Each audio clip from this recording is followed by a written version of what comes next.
At 3 a.m., a wrong number left a voicemail. I hit play and heard a stranger sobbing, apologizing to her dead mother. I couldn't bring myself to delete it. 3 days later, I walked into my new job. The CEO standing before me was New York's Ice Queen, a woman famous for never showing emotion. But as she turned away, she let out a tiny, unguarded exhale. My blood ran cold. I knew that exact breath. The voicemail came in at 2:47 a.m., and Claire almost let it ring into the void. She was hunched over her laptop in her Brooklyn apartment, a mug of cold chamomile tea balanced on a stack of unpaid bills. The audio file she was editing had looped for the past hour, a corporate podcast about quarterly earnings, and her eyes ached from staring at the same waveform. When the phone buzzed, she grabbed it without thinking, thumb swiping the screen just to stop the noise. Unknown number. No name. Just a 212 area code and a timestamp that felt too late for anything but bad news. She almost deleted it. She had a habit of ignoring voicemails until the little red badge crowded her screen with guilt, but something made her hesitate. Maybe it was the way the phone was still warm in her hand. Maybe it was the quiet hum of the city outside, the distant wail of a siren somewhere in the dark. She pressed play, and then she heard a voice that did not belong to her life. "Mom, I'm sorry I wasn't there." The words came out cracked, barely above a whisper, as if the speaker had been holding them back for years and they had finally broken through. There was a pause, long and wet, the sound of someone swallowing hard. Claire sat very still, her breath caught somewhere in her chest. "I know you told me not to call this late. I know you hate it when I worry, but I keep thinking about that last day." Another pause. The voice wavered, fragile as glass. "I was on a plane. I was coming back. I was trying to get to you, and I didn't make it in time. And I never said goodbye." Claire's fingers were frozen over the phone screen. The voice was not young, not old. Somewhere in between, carrying a weight that made Claire's throat tighten. "I'm sorry. I'm so sorry. I keep telling myself it wasn't my fault, but I don't believe it. I don't think I'll ever believe it." A shaky breath. The sound of a hand brushing over a face, maybe wiping tears. Then, quieter, almost to herself. "I just wanted someone to hear it. Just once. Just someone." The line went silent for a long moment. Claire thought it was over. She was about to pull the phone away, to stare at the screen and wonder what kind of prank or mistake this was, when the voice came back one last time. "Good night, Mom, I love you." I should have said it more. A click. The voicemail ended. Claire sat in the dark of her apartment, the phone still pressed to her ear, the silence ringing louder than any sound. The rain had started outside, a soft patter against her window. She could hear her own heartbeat, quick and uneven, like she had just run up 5 flights of stairs. She played the message again. This time she listened differently. She caught the way the voice hitched on the word, "Ma," the way it curled around the syllables like they were sacred. She caught the exhaustion underneath the grief, a bone-deep weariness that had nothing to do with the hour. She played it a 3rd time, a 4th. Each time she found something new. A tremor she had missed, a pause that meant more than the words around it. And each time her chest tightened a little more, until she had to set the phone down because her hands were shaking. She did not know this woman. She had never heard this voice before in her life, but she had just witnessed something private, something raw, something that was never meant to be heard by a stranger in a Brooklyn apartment at 3 a.m. Claire looked at her reflection in the dark window. Her own eyes stared back at her, tired and a little lost. She should delete it. That was the right thing to do. It was a wrong number, a mistake, a moment of someone's pain that had accidentally leaked into her pocket. The respectful thing was to erase it, to forget it ever existed. Her thumb hovered over the delete button. The rain kept falling. The city kept humming, and Claire, who had spent the last 6 months feeling like no one in the world was listening to her, could not bring herself to press it. Instead, she saved the message. She saved it. And she put her phone on the charger, and she sat in the dark for a long time, listening to the rain and thinking about a voice that had apologized to a mother who would never hear it. She was supposed to be working. She was supposed to be finishing that edit so she could pay the rent that was already a week late, but all she could think about was that crack in the woman's voice, that last whispered sentence. "I just wanted someone to hear it, just once," Claire whispered into the empty apartment, to no one, to the rain, to the stranger whose voice was still echoing in her ears. "I heard it." The night went on.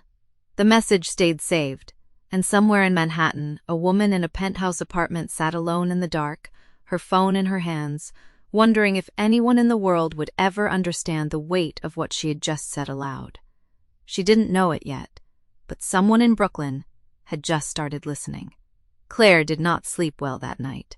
She lay awake with her phone on the nightstand, the screen dark, the message still saved, and every time she closed her eyes she heard that voice again. "I just wanted someone to hear it, just once."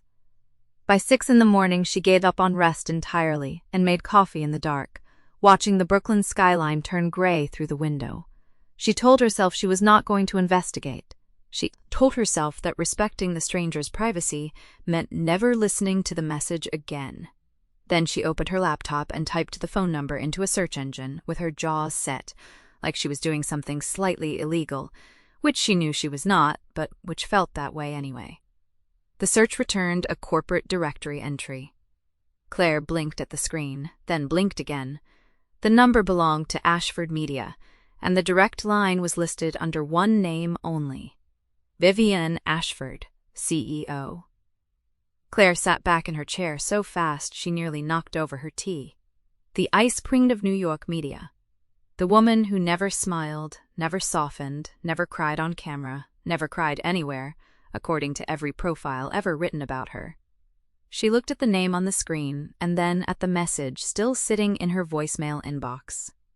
And the two things did not fit together. Vivian Ashford, who had once coldly ended a live interview because the host asked about her personal life, was the same woman who had whispered, "Mom, I'm sorry I wasn't there," into the void at 1 a.m. Claire pressed play again, just to be sure she had heard correctly. She had. The apartment was silent except for the hum of the old refrigerator, and Claire realized she had been sitting in the same position for over an hour. Her coffee had gone cold, her rent was a week late, her last freelance invoice was still unpaid, and she had a stack of overdue bills on the kitchen counter that she had been avoiding for 3 days. She shut the laptop, then opened it again.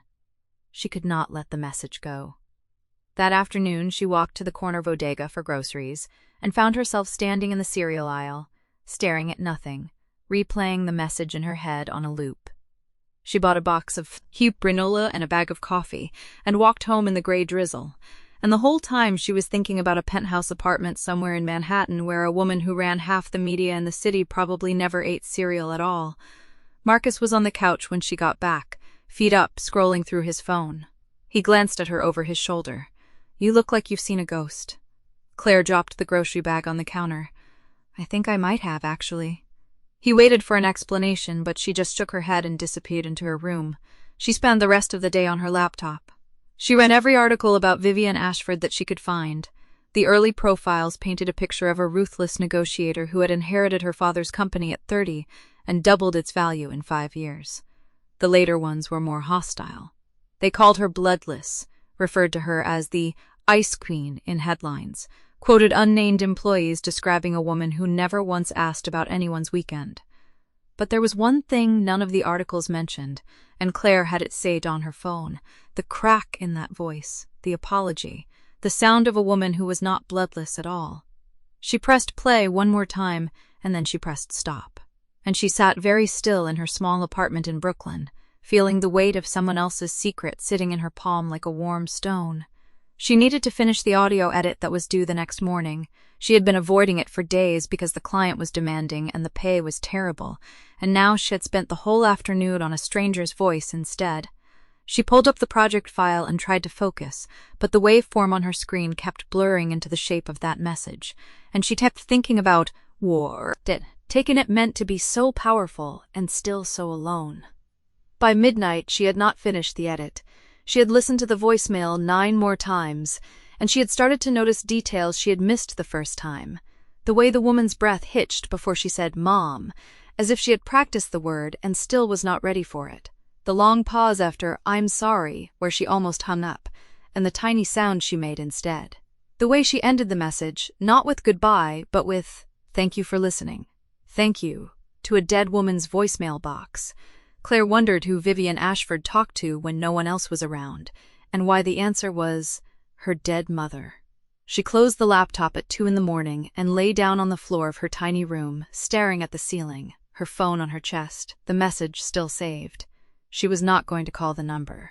She was not going to tell anyone. She was just going to hold the secret for a while. The way you hold a door for a stranger who is too far away to catch it, hoping they will reach it before it closes.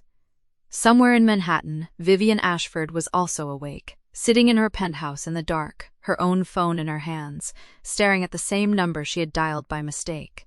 She had not meant to call her mother's old line. She had known the number had been reassigned, and yet, late at night, when the city was quiet and the silence in her apartment was too loud, she still dialed it anyway, just to hear the voicemail prompt, just to pretend for 30 seconds that someone was on the other end. She did not know that a stranger in Brooklyn had listened to her message. She did not know that someone had heard the crack in her voice. She only knew that the message she had left was out there somewhere, in the static of a full living system, in the digital archive of a dead woman's number unanswered. And in Brooklyn, Claire pressed play. One more time, and the voice filled the dark room again, and she held the phone close to her ear like it was something precious. 3 nights in a row, Claire listened to the voicemail before she did anything else. She told herself it was research. She told herself she was trying to understand the rhythm of the voice, the way it broke in the middle of a sentence, the way the silence stretched before the apology. But the truth was simpler. She could not stop. The voice had found a home in her chest, and it was not leaving. On the 4th night, Marcus found her on the living room floor, surrounded by tangled headphones and empty tea mugs, the phone pressed against her ear. He stood in the doorway with a bag of frozen peas in one hand and a look of profound exhaustion on his face. "Again?" he said. "You and that mystery voicemail?" Claire sat up too fast and hit her elbow on the coffee table. You were just listening to a dead woman's number for the 4th night in a row while your rent is overdue and your client is threatening to sue you for missing the deadline?" Claire winced. "The client can wait. The client cannot wait. The client called me. Twice. He said you sound like a haunted robot and he wants his audio files by Friday." Marcus tossed the frozen peas at her. "Eat something, you look like a ghost." She caught the bag and stared at it. She was not hungry. She was not anything, really, except full of a strange, restless energy that had no name. She kept thinking about the voice, the way it had said, "Mom, I'm sorry I wasn't there," the way the word mom had cracked like glass under pressure. She did not know this woman. She had never met her. Think. I really like your seeing is annailing this house. Think you feel responsible for the voice the way you feel responsible for a stray cat that keeps showing up at your door. I think I need to do something with it," she said quietly. Marcus froze halfway to the kitchen. "Do something with it. Define do something. Not anything bad. Not anything exploitative. She pressed her palms against her eyes. "I keep thinking, if someone heard my voice like that, at my worst, I would want to know that someone heard it, that someone listened and didn't hang up." Marcus was quiet for a long moment. Then he said, "You want to play it for people?" "No. I want to make something from it. An audio piece. Anonymous. No names, no numbers, no identifying details. Just the voice and the silence around it, and some ambient sound I recorded, like a radio essay about the things we say when we think no one is listening." Marcus raised an eyebrow. "And you're going to post this? Where?" "My podcast. The one with 3 subscribers and my aunt. Your aunt doesn't count. She listens to everything you post and sends you emoji reactions." Claire's face burned. 4 subscribers, then. Marcus sighed long and loud, the way he did when he had already decided to support her but wanted it on record that he was doing so under protest. "Fine. But you're not using the original recording. You're going to mask it, right? Change the pitch, add reverb, bury it under layers of sound? Of course, I'm not an idiot. You're a little an idiot. Thanks. He disappeared into the kitchen, and Claire heard the fridge open. She sat on the floor with the frozen peas in her lap and the phone in her hand, and she thought about what she was about to do. It felt like opening a door she had no business opening, but the voice had been left in the dark. It was so long, and Claire had always been the kind of person who left the porch light on. She worked through the night. She pulled the audio from the voicemail, stripped it of every identifying marker, and slowed it down just enough that the pitch shifted by half a note. She layered it over a recording she had made months ago on a rooftop in Brooklyn, the sound of distant traffic and wind and a far-off siren. She added the soft hum of a refrigerator from her own kitchen, the tick of her radiator, the breath she had to hold every time the voice cracked. She did not call it a voicemail. She called it Frequency, a short study in listening. She wrote a short description, the kind she had read 1,000 times on the podcasts she loved in college. A voice, a silence, a message that was never meant to reach its intended receiver. This is what it sounds like when someone speaks to the dead. She hit publish at 4:47 a.m., then she lay down on the floor, her phone buzzing with a notification she was too tired to check, and fell asleep to the sound of her own radiator ticking and the echo of a voice she had promised herself she would forget. She woke up at noon to Marcus shaking her shoulder and shoving a phone in her face. "Claire," he said, his voice weirdly flat, "your podcast has 400 plays." She blinked. "That's not possible." "It's been up for 7 hours. It's being shared in some radio production group on Facebook. Someone called it the most haunting audio essay of the year. There's a comment from a woman in Ohio saying she cried in her car at lunch." Claire sat up so fast, the room spun. "They can't know it's her. I changed the pitch. I stripped the metadata. They don't know it's her. They don't know who it is. That's the point, Claire." Marcus looked at her white, looking at something that might have been respect, or might have been concern. "You made a stranger's pain into art, and the internet is eating it up. How do you feel about that?" Claire looked at her hands. They were shaking. She thought about the voice, the crack in it, the apology that had been left in the dark. She thought about the woman in the penthouse, whoever she was, whatever she had done, and the fact that she had no idea her most private moment was now echoing through the headphones of 400 strangers. She felt sick. She also felt, for the first time in weeks, like she had done something real. "I don't know," she said honestly. "I think I need to listen to it again." She pressed play on her phone, and the voice filled the room again, softer now, buried under wind and traffic and the hum of her own small kitchen. And somewhere in Manhattan, in a glass tower above the city, a woman she had never met was drinking her morning coffee, completely unaware that her grief had become a lullaby for strangers. Claire held the phone close to her ear, and for a moment she felt like she was holding the hand of someone she had never touched. The email came at 9:47 on a Tuesday morning, buried under a pile of spam and a past due notice from Con Edison. Claire almost deleted it. The subject line read, "Audio Post-Production, Ashford Media Documentary Series. 3 days, full access to the edit suites, a rate that made her choke on her cheap herbal tea." She read it 4 times. Then she called Marcus, who was still half asleep and deeply unimpressed.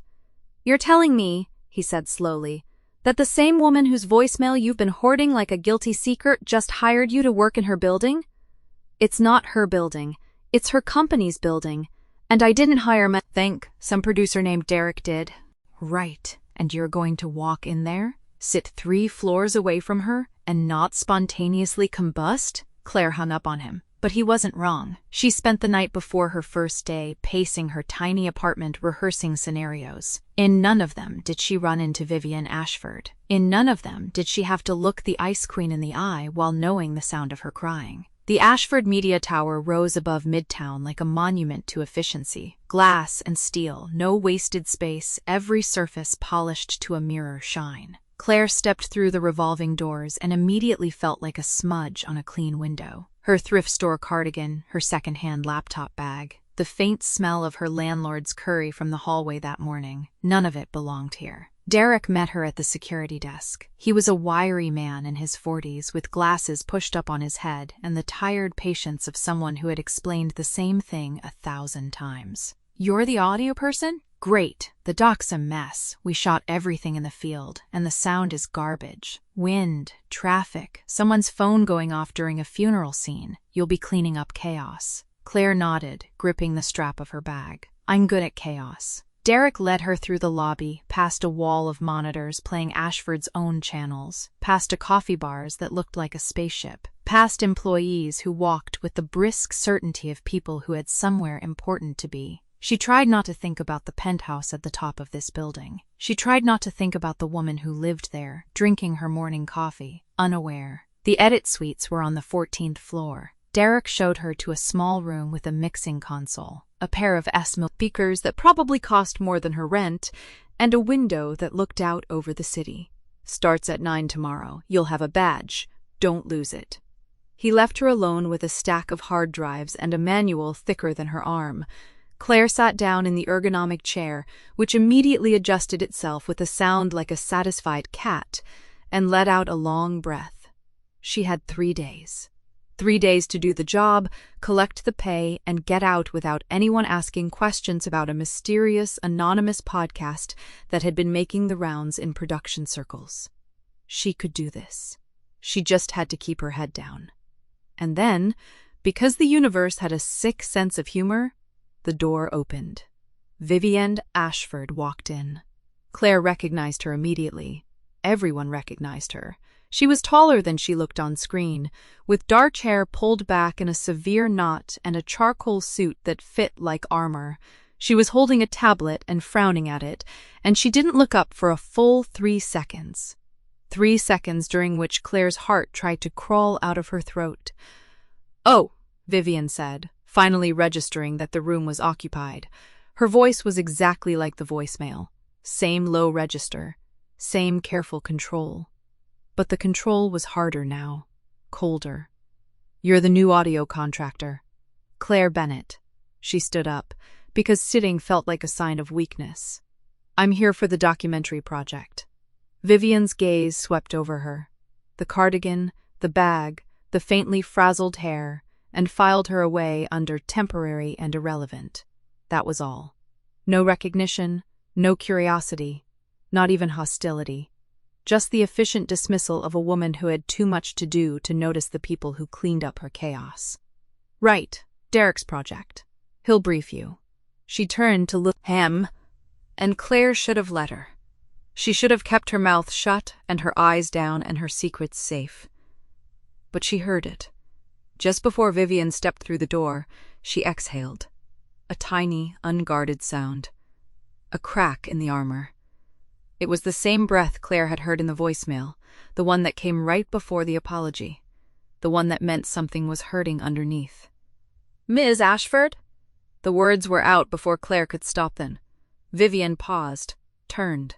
Her eyes were the color of cold coffee, and they did not soften. "Yes?" Claire's mouth opened, closed. She thought about the voicemail, the way the woman's voice had cracked on the word mom.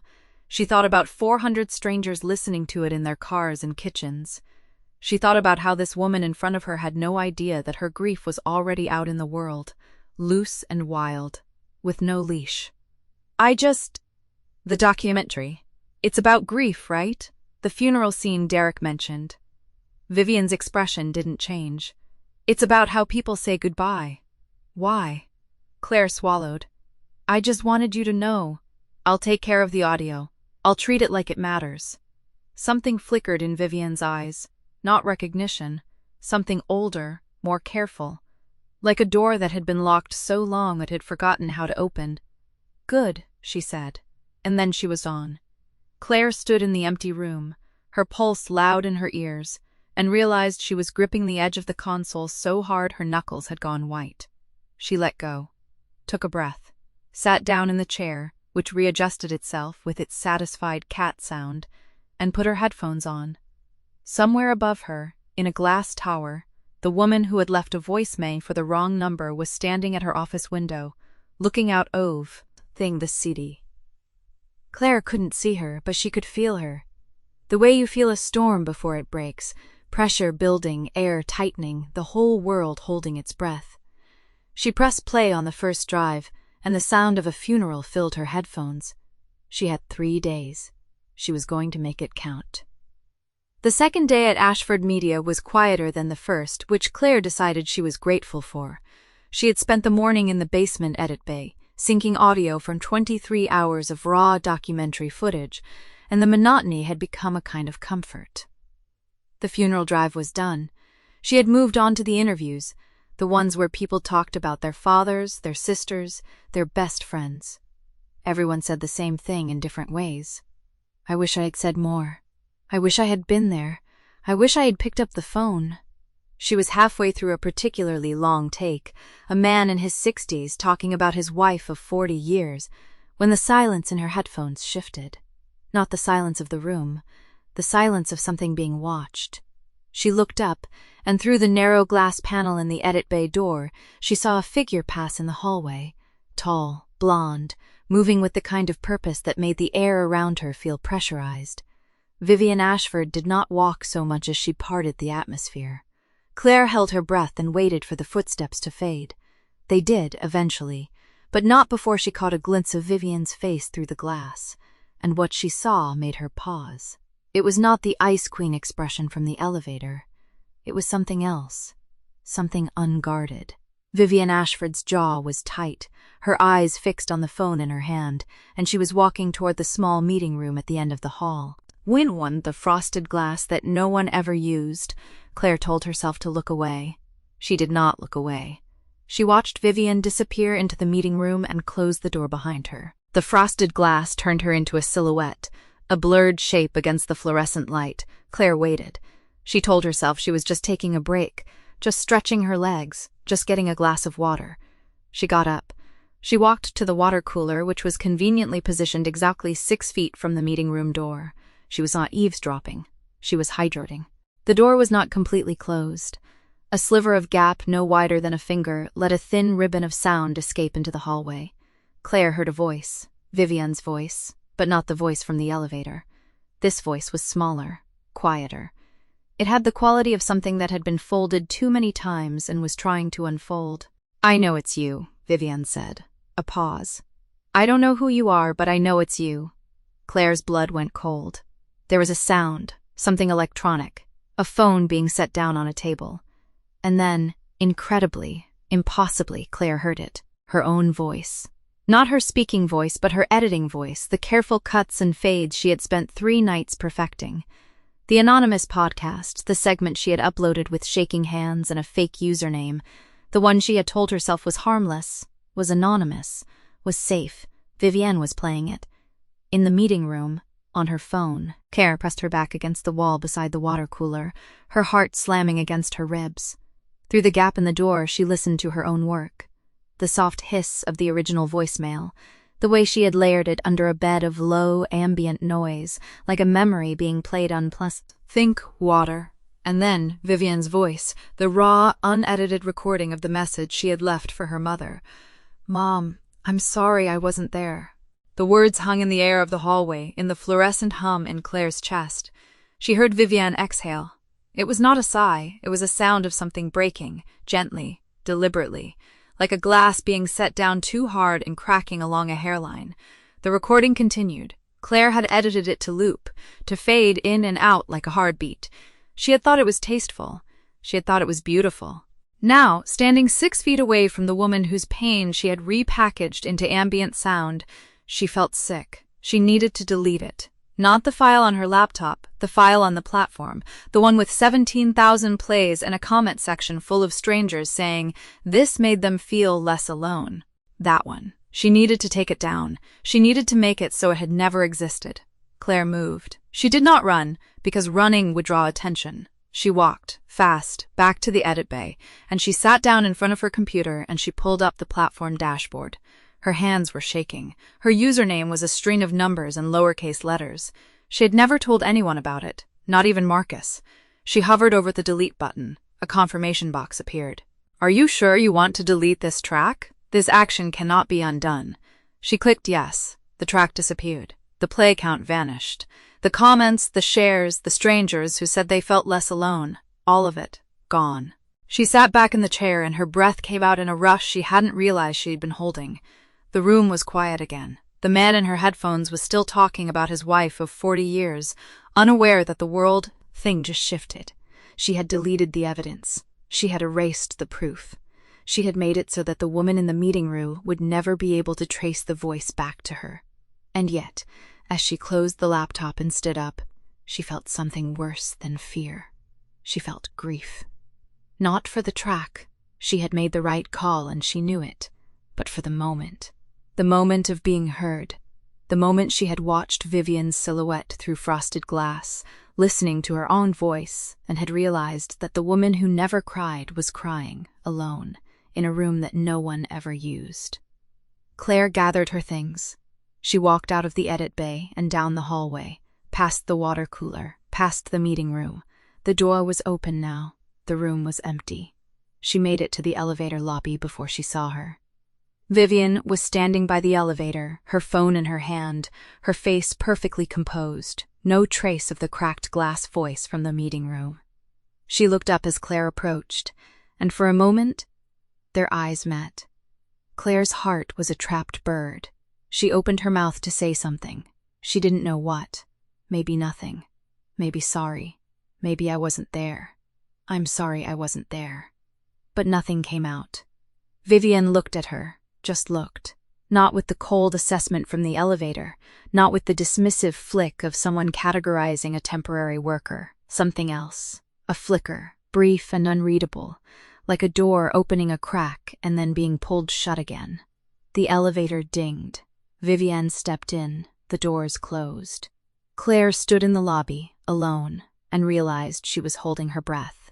She let it out, slowly. She had deleted the track. She had made her choice, and she had no idea that the woman in the elevator had already saved a copy of the Requiem deemed to her private files 3 hours before she deleted it, because Vivian Ashford had spent the last 5 days trying to figure out who had turned her grief into something she almost, for one terrible moment, wanted to keep. The text came on a Tuesday, at 9:47 p.m. Claire was halfway through a bowl of instant ramen. Marcus sprawled on the couch behind her, complaining about a coworker's chewing habits. The message was from an unknown number. Claire Bennett. This is Vivian Ashford. I know about the podcast. I'd like to talk, in person, tonight, at the WNYC studio on Varick Street. I'll be there in an hour. You don't have to come, but I hope you will. Claire stared at the screen until the noodles went cold. Marcus, sensing the shift in the room, leaned over her shoulder and read the message aloud, his voice climbing an octave with each word. Okay, he said slowly. So this is a very elaborate prank, or you are in way over your head. Marcus, I swear I didn't. Claire started, but the words died in her throat. Because the truth was, she had deleted the file. But that didn't mean she hadn't thought about it. About her. About that voice, cracked and desperate, apologizing to a dead woman in the middle of the night. She said I don't have to come, Claire whispered. Right, Marcus said, grabbing her jacket and tossing it at her. And that's exactly why you're going. The WNYC building was mostly dark when Claire arrived, except for a single light on the second floor. The lobby door was unlocked. A security guard nodded at her name, pointed toward the stairs, and went back to his crossword puzzle. The studio door was open. Inside, Vivian Ashford sat at the mixing board, her silhouette sharp against the glow of the faders. She wasn't wearing the tailored muyu from the office, just a black sweater, hair loose, no makeup. She looked smaller somehow, more human. Thank you for coming, Vivian said, not looking up. Claire stood in the doorway, clutching the strap of her bag like it was a lifeline. How did you find me? 5 days of digging, your IP, your hosting provider, a very patient forensic accountant who owes me a favor. Vivian finally turned. Her eyes were tired. And then you deleted it, the same day you heard me in that conference room. Claire felt her stomach drop. I didn't know you were listening to it. I mean, I knew it was you in the recording, but I didn't know you'd... I have it saved, Vivian interrupted, her voice quiet. 3 hours before you deleted the original. I saved a copy. I don't know why I did it, I just couldn't let it go. The confession hung between them, raw and unexpected. Claire stepped into the studio, letting the door close behind her with a soft click. The room smelled like old cables and coffee. "Can I tell you something?" Claire said, sitting down across from her, the mixing board between them like a barrier she wasn't ready to drop. "When I first heard that message, I thought it was a wrong number. I almost deleted it. But your voice—" She paused, swallowing hard. "I've never heard anyone sound that alone, so I kept it. And I made that podcast because I wanted you to know that someone heard you. That's it. That was the whole thing." Vivienne was very still. "You didn't try to sell it. You didn't leak it to the press. You didn't even use it to get a job at my company. I just wanted you to not be alone," Claire said simply. Something shifted in Vivienne's face. Not a crack exactly. More like the sound of ice beginning to melt somewhere deep.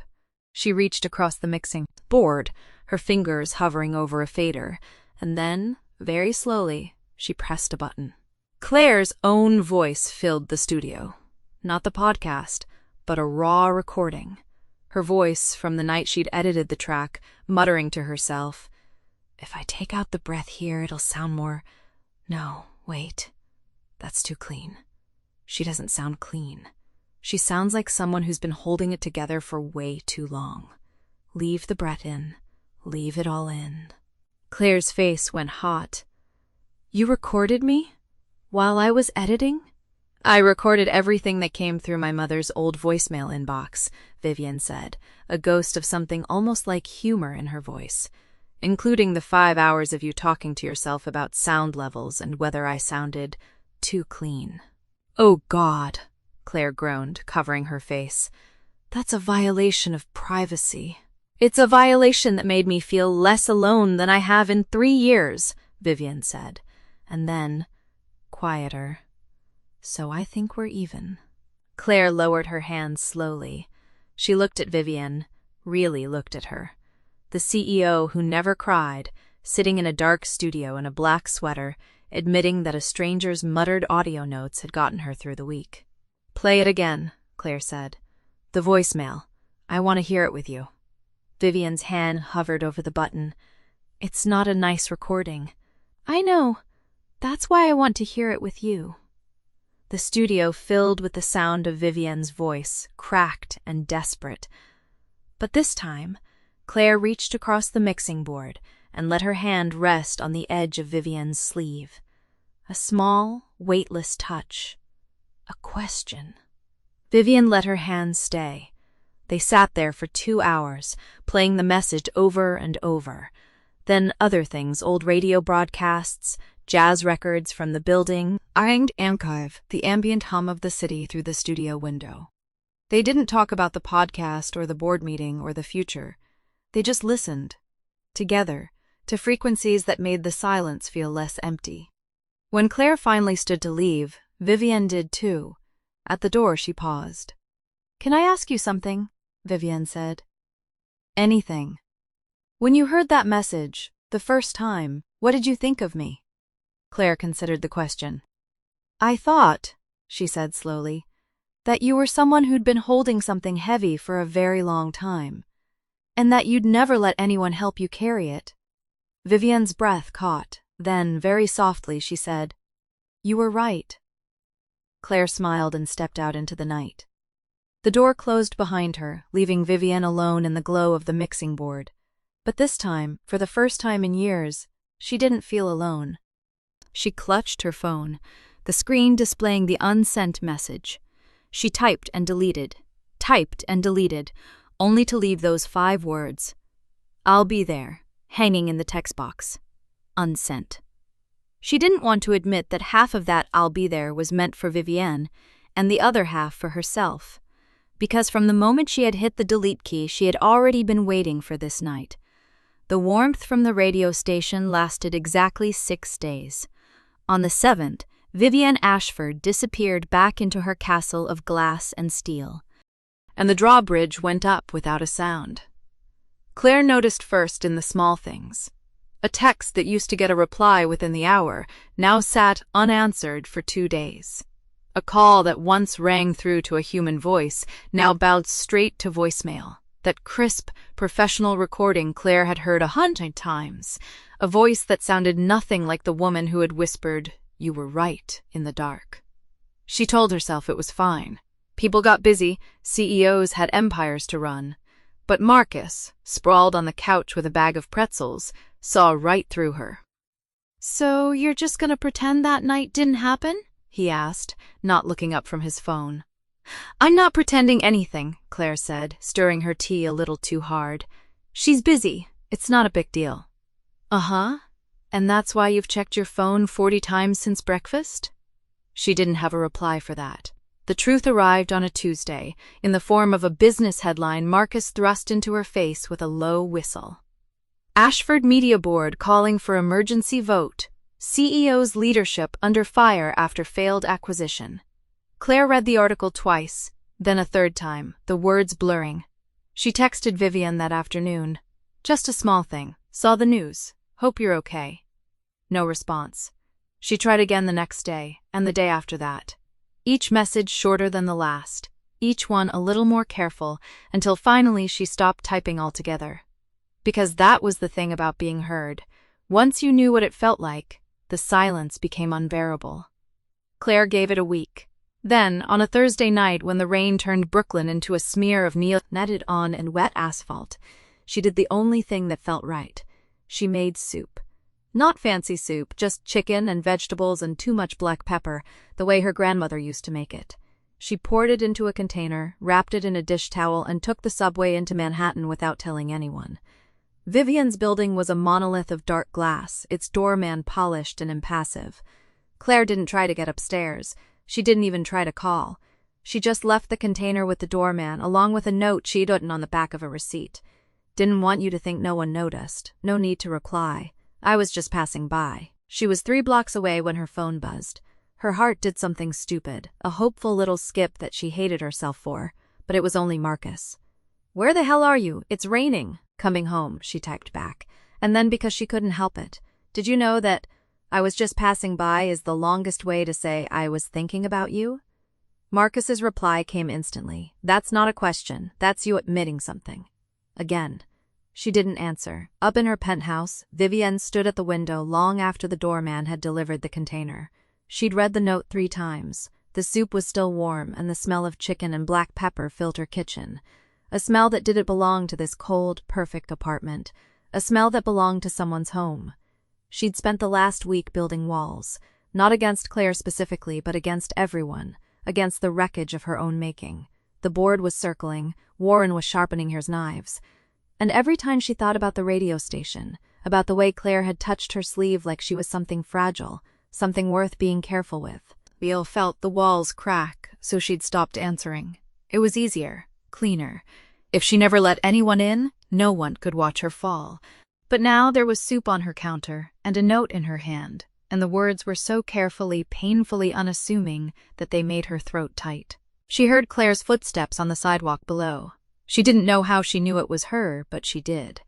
She watched the small figure in the raincoat walk away without looking back, and something in Vivian's chest cracked open. Just a little. She didn't call her back. She didn't run after her. She just stood there holding the note, until the footsteps faded into the sound of rain. That night she ate the soup cold, straight from the container, sitting on her kitchen floor with her back against the cabinets. And for the first time in a decade, she didn't feel like she was drowning. She felt like someone had left a life raft at her door. No strings attached, no expectation of gratitude. Claire lay awake in her own bed, listening to the rain through the thin walls of her apartment. Her phone sat on the nightstand, screen dark. No new messages. She'd meant what she said. She'd been passing by, sort of, but Marcus was right. She was always saying things sideways, hiding the real words in the spaces between, "I'll be there," "I was just passing by." She had a whole vocabulary for caring about someone without ever having to say it out loud. She rolled over, pulled the blanket up to her chin, and tried not to think about a woman eating soup alone in a penthouse, surrounded by silence. Somewhere across the river, in a building made of glass and steel, a woman who never cried pressed a note to her chest and let herself, just for one night, feel less alone. Neither of them slept well, but both, them for different reasons, found the silence a little less empty than it had been before. The morning of the board meeting arrived gray and cold. the kind of Manhattan dawn that made even the steel towers look tired. Vivienne stood at her floor-to-ceiling window in a charcoal suit she'd chosen the night before, coffee untouched on her desk. She hadn't slept. She'd stopped pretending she could. Warren had been busy. She'd seen the emails, the whispered phone calls, the way certain board members avoided her eyes in the hallway. He wasn't just trying to push her out. He was trying to erase her. Every decision she'd made in the last 5 years, every ruthless call, every time she'd said no when it would have been easier to say yes. He was holding it all up like evidence of a crime she should have been preparing. She had notes somewhere, a speech, a rebuttal.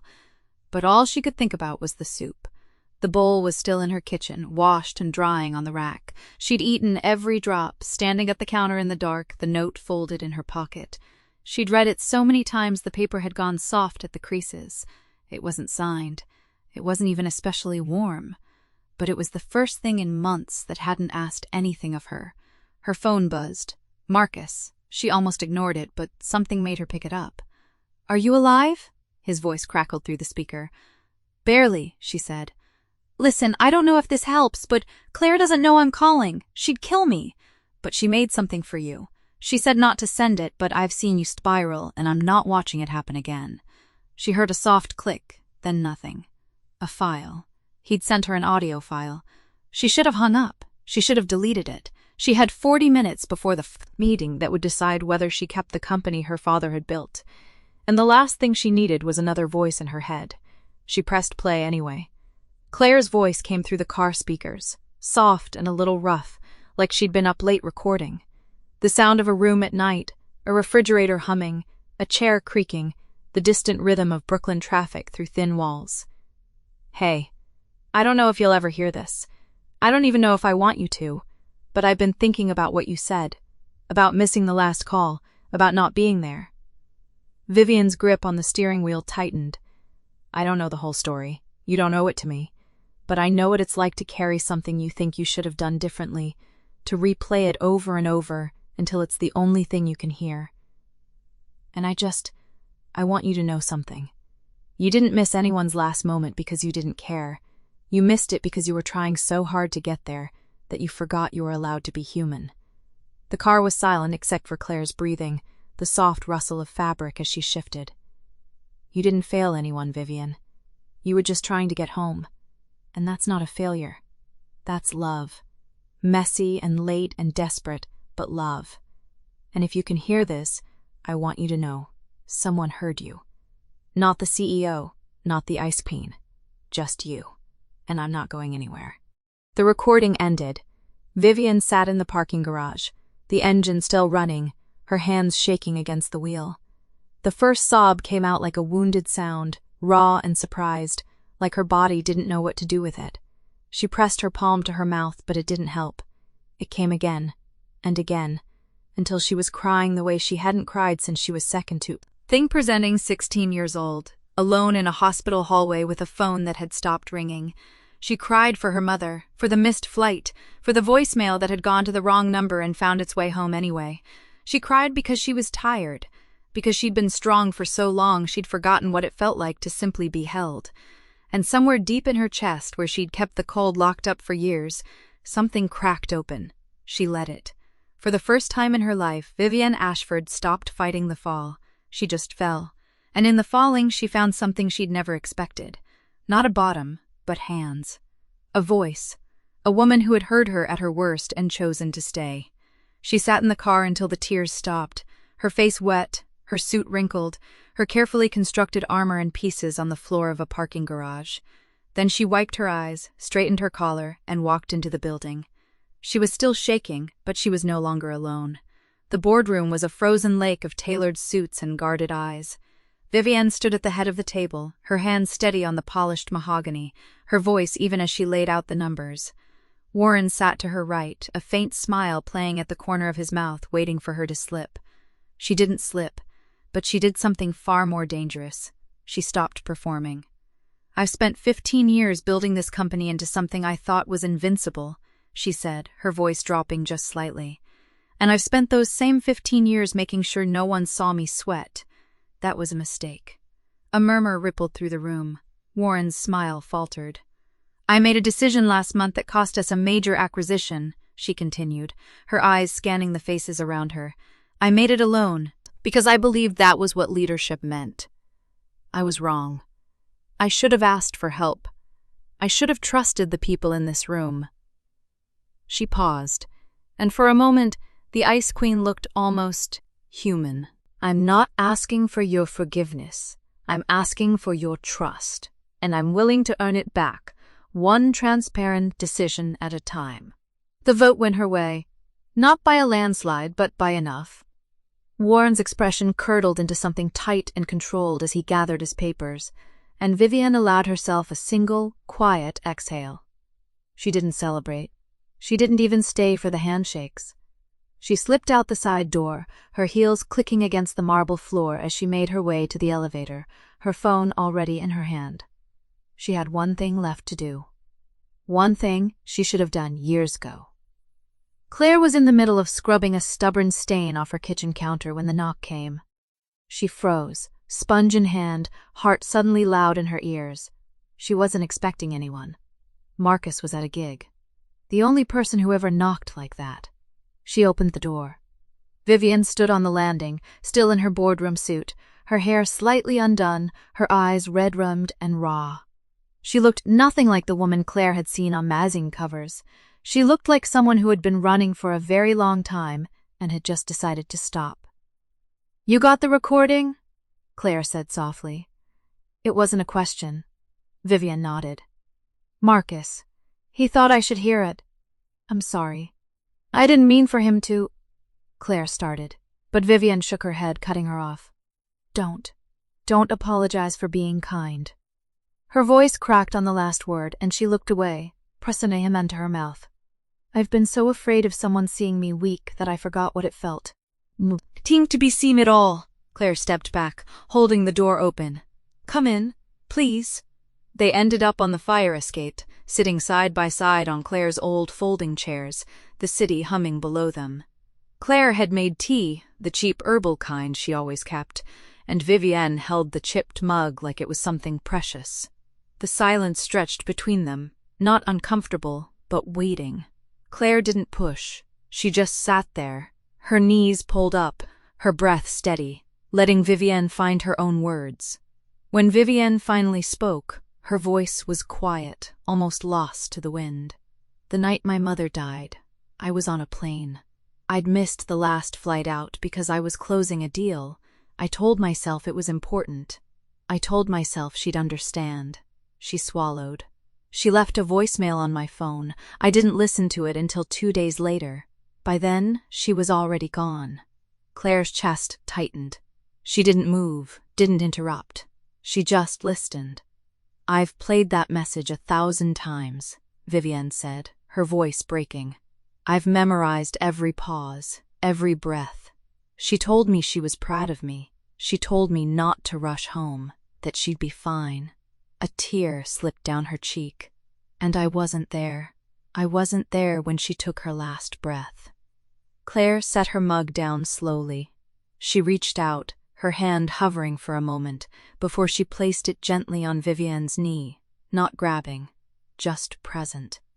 You were trying to get there, Claire said softly. That's what matters. You were trying. Vivienne let out a shuddering breath. I've never told anyone that. Not the whole story. Not the voicemail. I know, Claire said. I've been carrying it for you. Vivienne looked at her then, really looked, her eyes searching Claire's face. You could have used it. You could have told it, leaked it, ruined me. You had everything you needed to destroy me, and you chose to keep it safe instead. Claire shook her head. It was never mine to use. It was yours to heal from. Vivienne's face crumpled. She didn't try to stop it this time. She let the tears fall, and when Claire opened her arms, she leaned in, her forehead against Claire's shoulder, her body shaking with the weight of years. Claire held her. She didn't shush her. She didn't tell her it was okay. She just held her, one head moving slowly against Vivienne's back, steady and sure. I'm sorry I wasn't there, Vivienne whispered, the words muffled against Claire's shoulder. The words from the voicemail, the words she had carried for so long. Claire's voice was soft, close to her ear. But you're here now. Vivienne pulled back just enough to look at her, her face tear-streaked, her armor gone. She looked younger, somehow lighter, like the weight she'd been carrying had finally been set down. I don't know how to do this, Vivienne admitted, her voice raw. I don't know how to let someone in. I've spent my whole life making sure no one got close enough to hurt me. You don't have to know how, Claire said gently. You just have to stay. Vivienne let out a small, wet laugh. That's the part I'm afraid of. I know, Claire said. Me too. The city hummed below them, indifferent and infinite. But up on that fire escape between 2 chipped mugs and a box of cheap herbal tea, something new was taking root.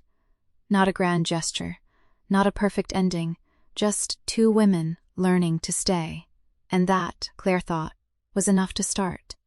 3 months later, the studio smelled like dust and old vinyl. Claire was crouched by the cable tray, taping down a loose wire, when the door swung open and a pair of think black heels clicked across the hardwood. You're early, Claire said without looking up. I'm always early. Vivienne set a paper cup on the mixing desk. You forgot this? Claire straightened, brushing her hands on her jeans. The cup was from the bodega on her corner, the one that made the cheap herbal tea taste almost expensive. She picked it up, surprised by the warmth. You walked here? I took the subway. Vivienne said it like it was nothing, like the CEO of Ashford Media riding the A train at 11 p.m. was the most normal thing in the world. The new intern didn't recognize me. It was refreshing. They were in a borrowed studio in a basement on the Lower East Side, a place Marcus had found through a friend of a friend. It wasn't much. 2 battered chairs, a condenser mic, a cracked window that let in the cold November air. But it was theirs. Every Thursday night they came here to record a little show nobody was supposed to hear. Claire had named it The Frequency of Home. The first episode had been an accident. Claire had been fiddling with the mixer, Vivienne reading aloud from a book she'd found on the shelf, and they'd left the record button on. By the time they realized, they had 40 minutes of 2 women talking about nothing. What they'd eaten for dinner, whether pigeons had emotions, the proper way to fold a fitted sheet. Claire had almost deleted it. Vivienne had said, publish it. Now they had a following.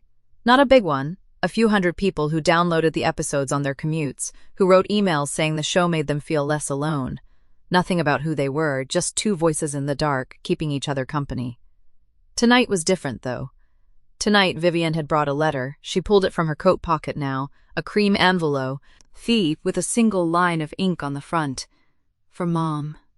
Her hands were steady, but Claire noticed the way her thumb traced the seal, over and over. You don't have to do this tonight, Claire said softly. I know. Vivienne looked at the envelope, then at Claire. But I want to. I've been carrying this for 3 months. It's time someone else heard it. Claire nodded, adjusted the mic, and settled into her chair across from Vivienne. The red light blinked on. Good evening, Claire said into the mic, her voice warmer than she intended. This is the frequency of home. I'm Claire.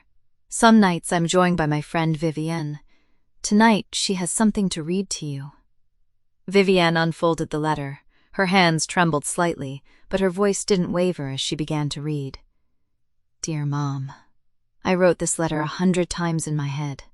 I never knew how to start it. So I'll just say it. I'm sorry I wasn't there the night you left. I know you told me not to come back, that you didn't want me to see you like that. But I've spent 3 years wondering if I made the right choice, and I think the answer is that there was no right choice. There was only the one I made, and I have to live with it. Claire didn't move. She didn't breathe. She just watched Vivienne read, the words falling like stones into still water. I've told you about her, Vivienne continued, her voice softening. I think you would have liked her. She keeps my secrets in an old voicemail and brings me soup at midnight and tells me that staying is enough. She taught me that being heard is not the same as being known, and that I can be known without being destroyed. I think you would have smiled at me for saying that. I think you would have said it took me long enough. A small laugh escaped her, wet and surprised lie as she hadn't expected to find humor there. I miss you every day, but I'm learning to carry it differently, not as a weight, but as a warmth. Like your voice in that last voicemail, telling me you were proud of me. I'm finally starting to believe it. She folded the letter, her hands still trembling, and set it on the desk. The red light blinked. Neither of them spoke for a long moment. Then Claire reached across the desk and placed her hand over Vivienne's. "That was beautiful," she said quietly. "Thank you for sharing it with us." Vivienne turned her hand over, lacing her fingers through Claire's. "Thank you for letting me." They sat there in the warm amber light of the studio, the city humming somewhere above them, the silence comfortable and full. When the episode ended, Claire hit stop and let out a breath she hadn't realized she'd been holding. "That's it," she said. "That's the whole show." Vivienne smiled. "I think it's the best one we've done." The walk back to Claire's apartment took 20 minutes. The streets were quiet, the air cold and clean.